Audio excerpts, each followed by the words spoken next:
आपके यूरोप महाद्वीप के इटली देश के बुल्गाना नामक एक राज्य के मतलब एक जमींदार थे।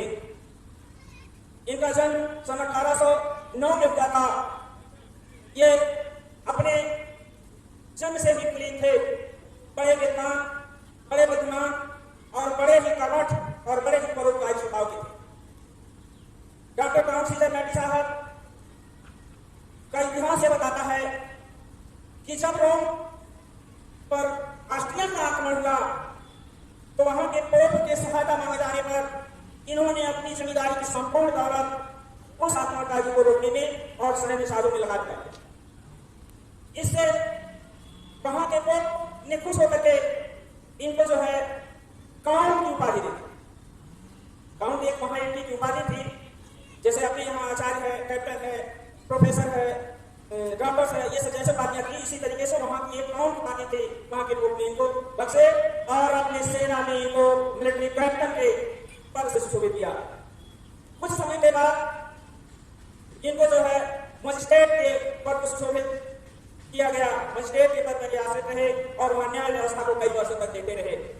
काउंट सीजर मैटी साहब बहुत ही जो है परोपकारी स्वभाव होने के नाते ये न्याय व्यवस्था को छोड़ करके और वहां की संसद के सदस्य हो गए।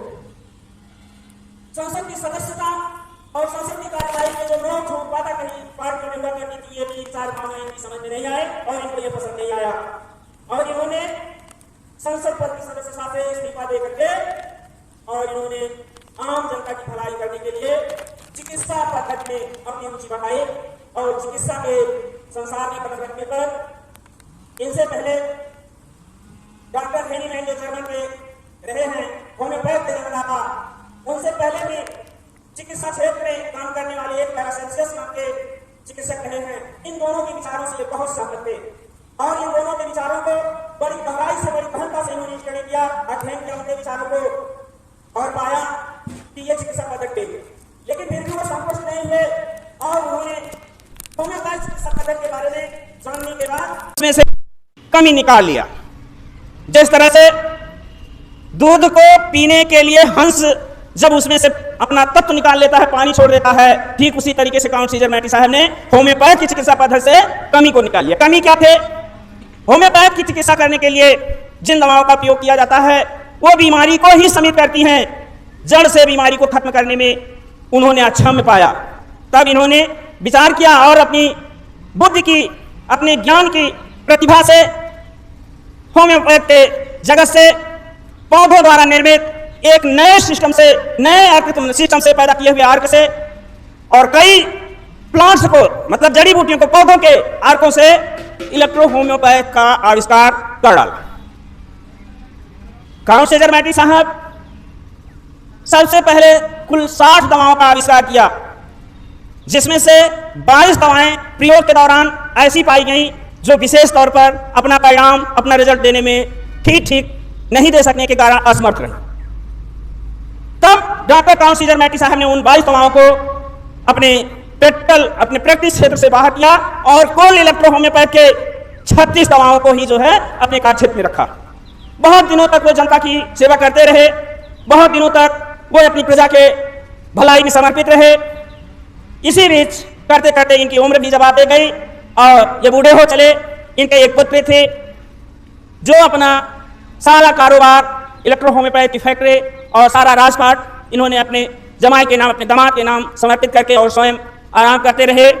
9 सालों तक अपने जीवित रहे और 9 सालों तक अपनी आंखों के सामने अपने दामाद के द्वारा बनाई गई चिकित्सा पद्धति और दवाओं के निर्माण को देख रेख में लेते रहे और इसके बाद इनका देहावसान हो जाता है। और काउंट सीजर मैटी साहब इटली के बुल्गाना से निकल करके आपके चीन, Japan, Nepal, Bharat, German, England, America, रूस, अफ्रीका, इन सब क्षेत्रों में अपने इलेक्ट्रो होम्योपैथ का डंका बजा दिया।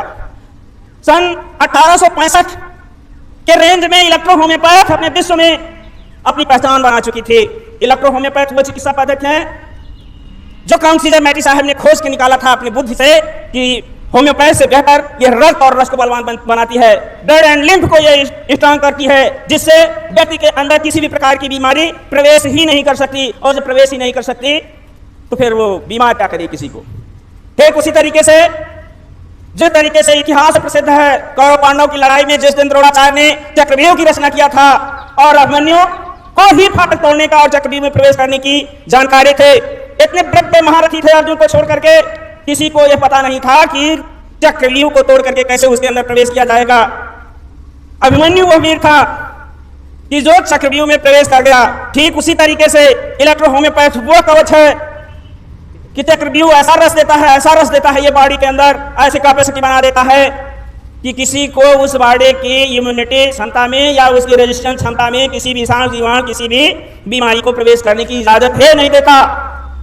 ऐसा है हमारा इलेक्ट्रो होम्योपैथ। इलेक्ट्रो होम्योपैथ वो चिकित्सा पद्धति है जो किसी को बिना हानि पहुंचाए, बिना किसी भी प्रकार का नुकसान पहुंचाए हमारे शरीर पर काम करता है। एक चीज और बता देना चाहता हूं इलेक्ट्रो होम्योपैथ के बारे में कि अन्य जितनी सारी पैथियां हैं, चाहे वो आयुर्वेद हुआ, चाहे वो एलोपैथ हुआ, चाहे वो सूर्य चिकित्सा पद्धति हुई, चाहे वो जो है आपका होम्योपैथ हुआ, चाहे वो जो है यूनानी हुआ, कोई भी चिकित्सा पद्धति, सबसे पहले इनका रिसर्च इनके विद्वानों, डॉक्टरों और वैज्ञानिकों ने चूहों पर, कुत्तों पर, बिल्लियों पर, जानवरों पर, गाय बैल भैंसों पर किया। लेकिन हमारे काउंट सीजर बैटी साहब ने इस चिकित्सा पद्धति का परीक्षण निरीक्षण जो है डायरेक्ट मनुष्य पर किया, न कि किसी अन्य जीव पर। तो इस तरीके से यह इलेक्ट्रो होम्योपैथ हमेशा सुरक्षित है, किसी भी प्रकार की इसमें हानि होने की कोई भी संभावना नहीं। इलेक्ट्रो होम्योपैथ की दवाओं के बारे में यह स्पष्ट रूप से और निःसंक रूप से जान लीजिए, किसी भी प्रकार की शंका किए बिना, कि जिस तरीके से एक बाण चलाया जाता था पहले के युगों में, राम के बाण थे, कृष्ण के बाण थे, अर्जुन